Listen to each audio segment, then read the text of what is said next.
Hello, everybody in abnormal psychology. Today's topic is theories.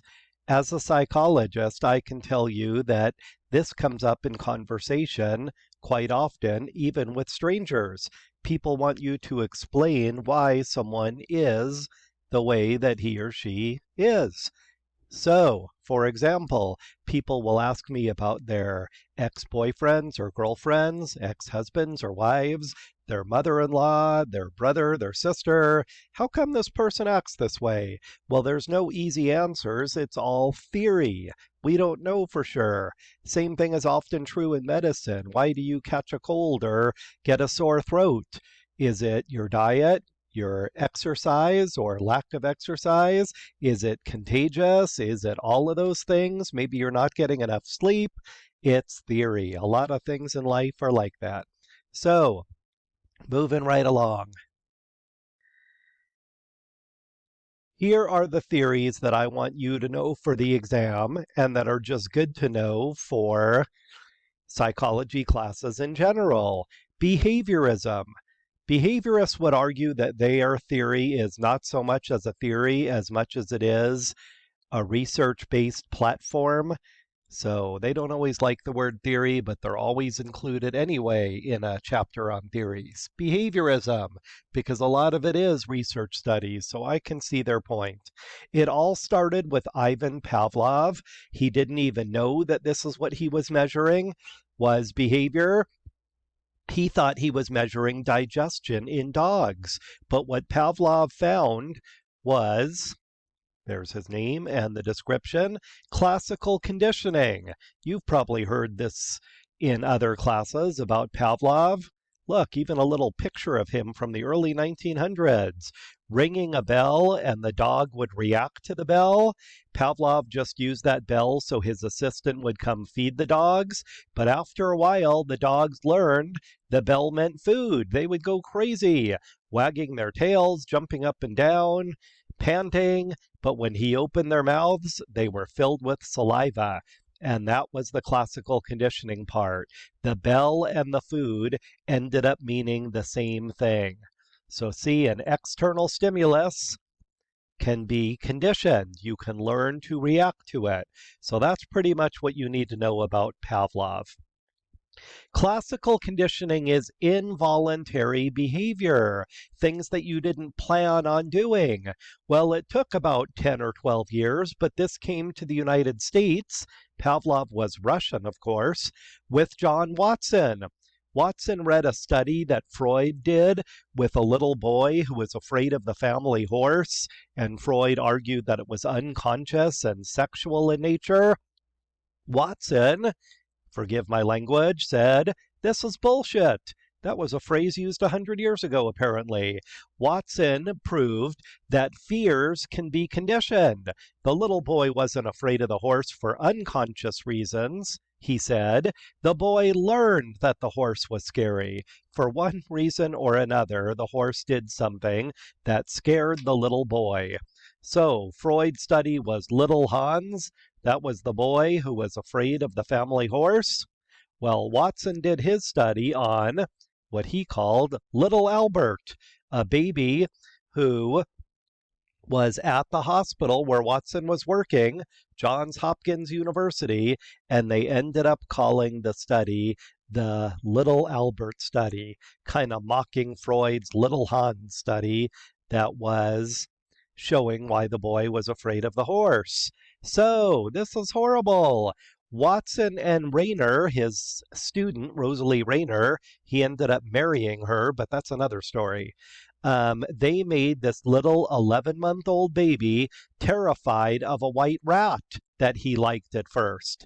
So basically, all you need to know, fears are conditioned. They can be learned. You can learn to be afraid of things.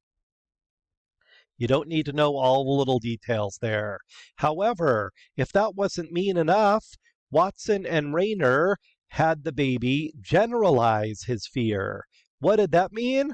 The baby learned to be afraid of anything white and furry after a while. When they made loud noises, when the baby saw the white and furry objects, whether it was a bunny rabbit, a Santa Claus mask, a fur coat, or anything else.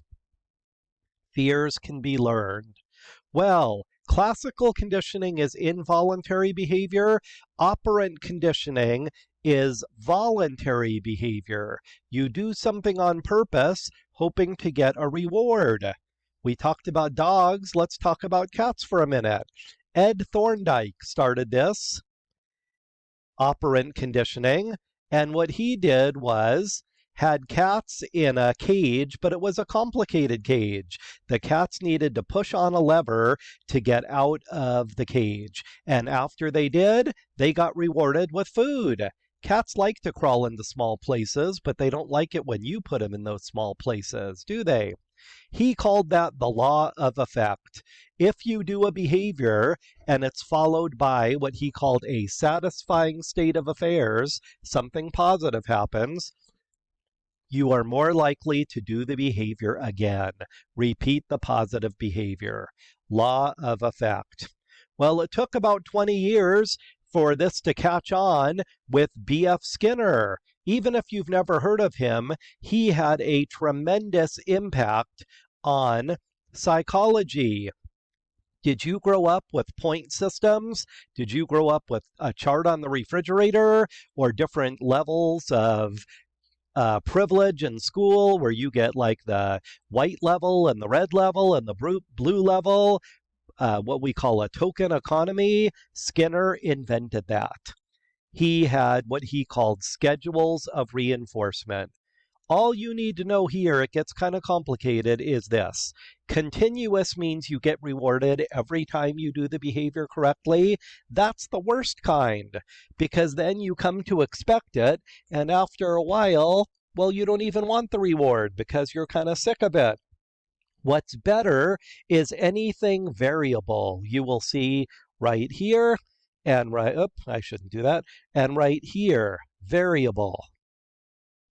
Variable is preferred. How come?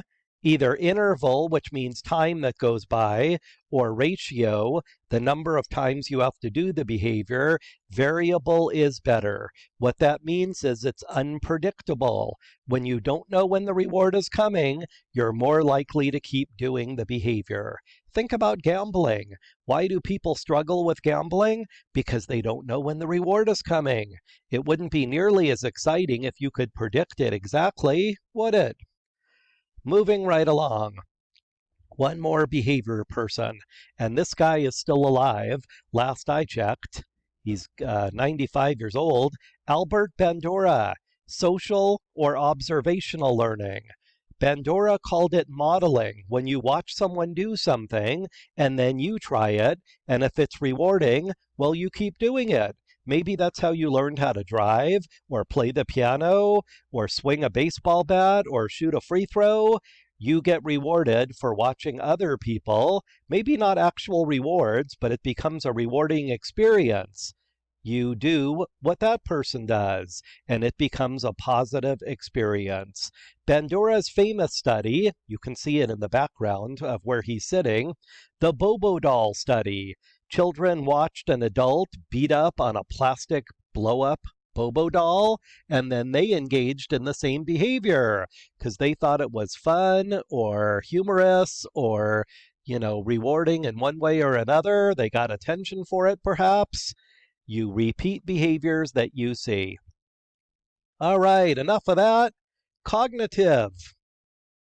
I am actually recording this video on Aaron Beck's 99th birthday. I just got a Facebook notification. He's still alive and well, and he's the founder of cognitive therapy. Also, Albert Ellis, rational emotive therapy. They have very similar yet slightly different theories on why people do the things they do. Not because of their behavior, we already covered that. Now it's cognitive. So we're going to go over Aaron Beck's, actually, theory a little bit, but Albert Ellis's even more. Beck talks about how basically you are what you think you are. If you're thinking that your life is good, well, then you probably believe that.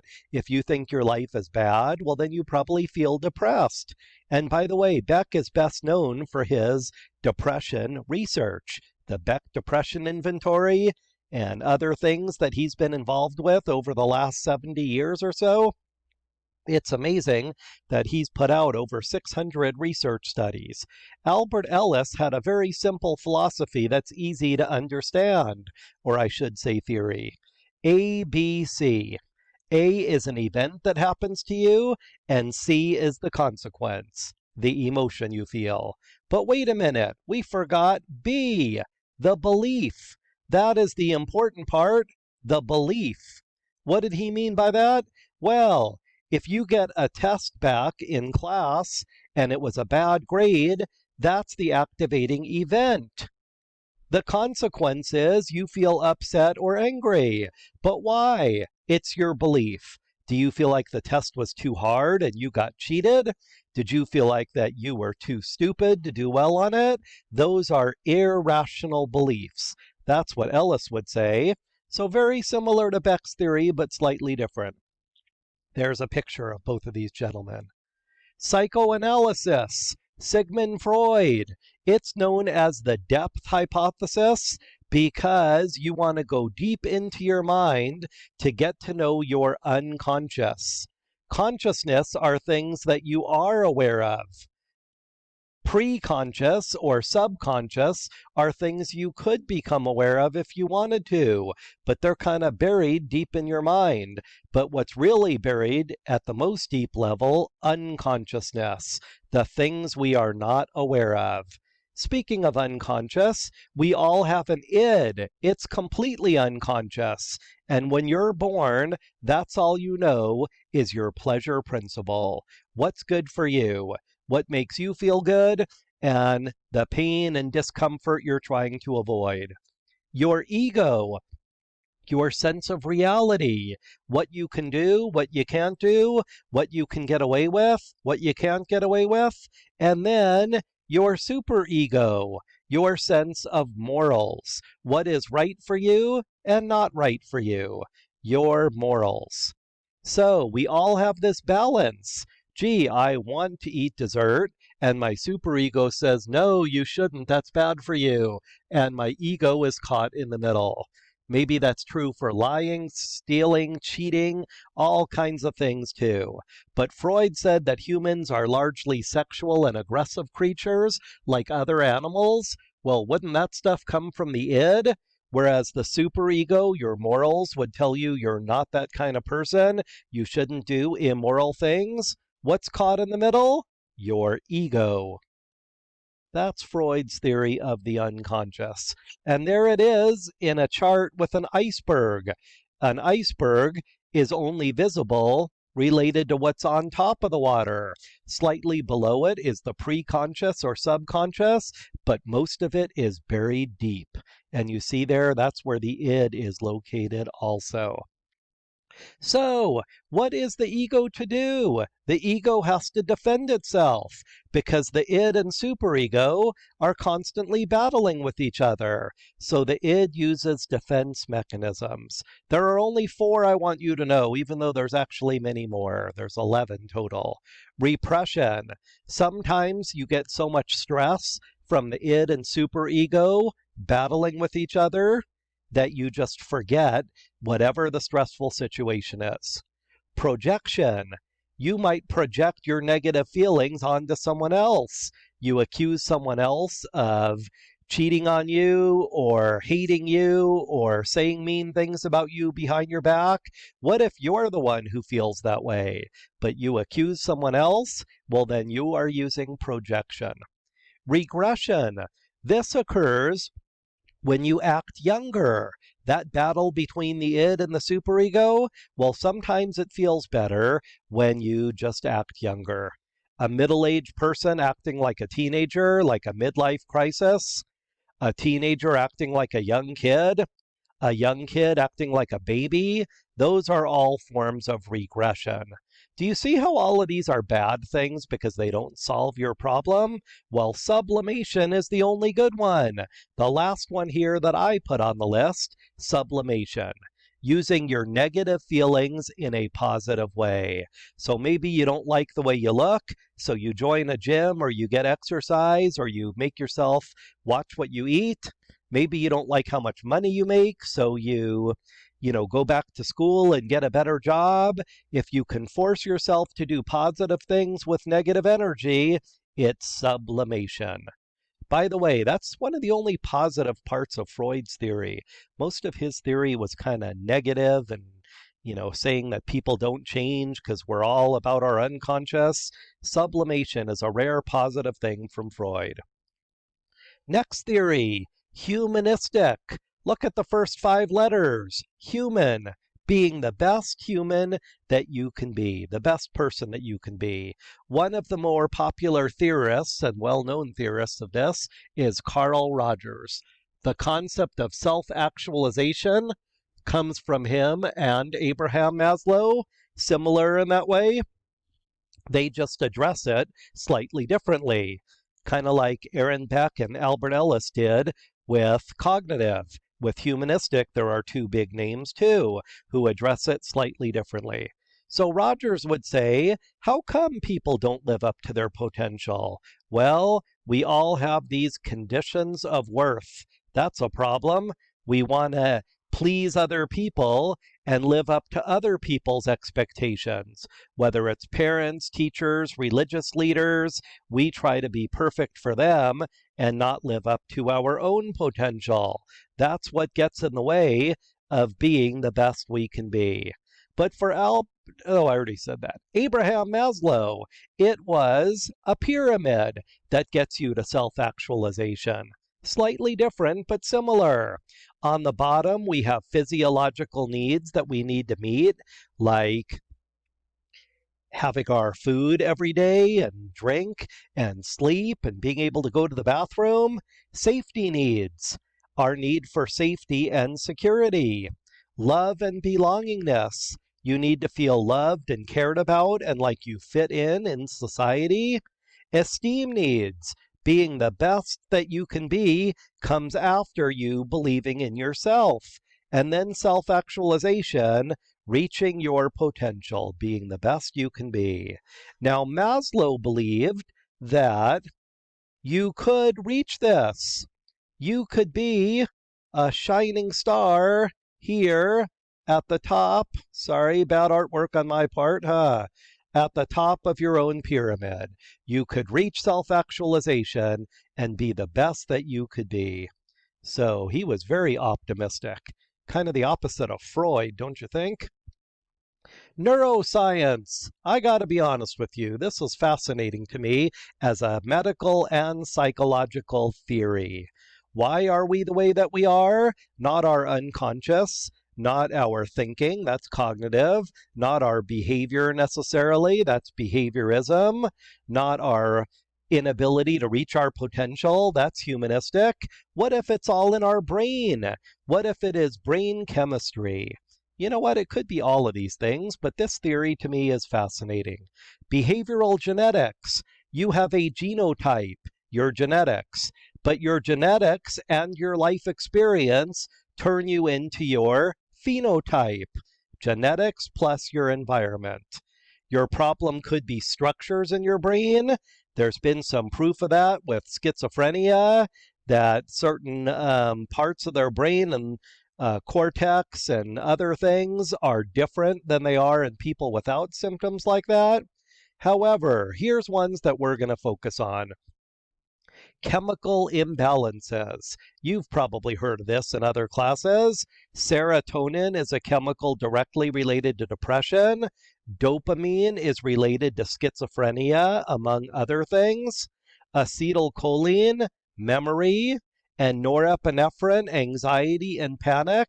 Trust me, it gets much more complicated than that, but that's the basics of brain chemistry. Family studies.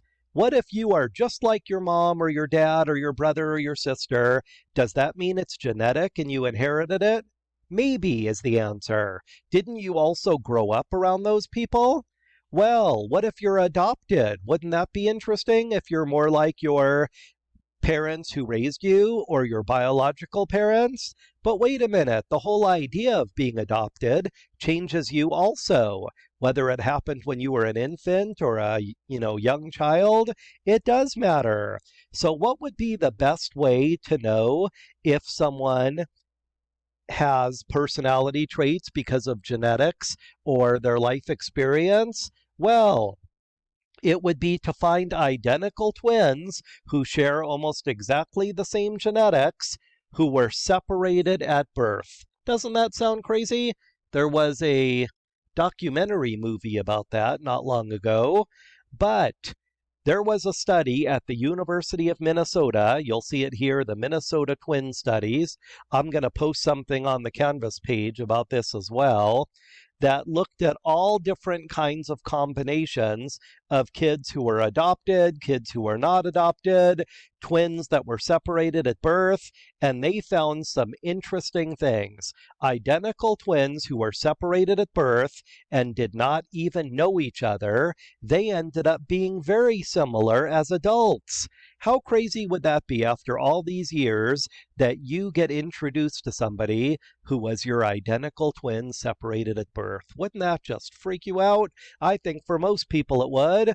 Well, they found in Minnesota, not in the state of Minnesota, but that's where the study was conducted at the university there, a whole bunch, 30-something pairs of twins who were separated at birth. I think it was 26 that ended up being in the study who agreed to be studied for months on end. And what they found was just fascinating. Look at these guys. They're both into karate, and these women are both into the same thing. They ended up doing their hair the same way. Some of them even married men in the study, married women with the same name, didn't even know that, had dogs with the same name, smoked the same kinds of cigarettes, used the same kind of toothpaste. I mean, just crazy coincidences when you find an identical twin of yours and you were separated at birth. Last thing, what if you believe that all of these theories make some sense or even a lot of sense? Well, then you would believe in something we call eclectic theory. That means putting everything together. If you have eclectic taste in music, you listen to a little of everything. But eclectic in theory means that you believe in all the theories. And by the way, the combination of things happening in your life and biology, the genetics of your brain, is known as the diathesis stress model. So see, you could say that you're eclectic, you believe in all of these things, and that you believe that genetics and environment are what make people who they are. The diathesis stress model. So that is it for this one. Take care, and we'll do section 4 on the next recording.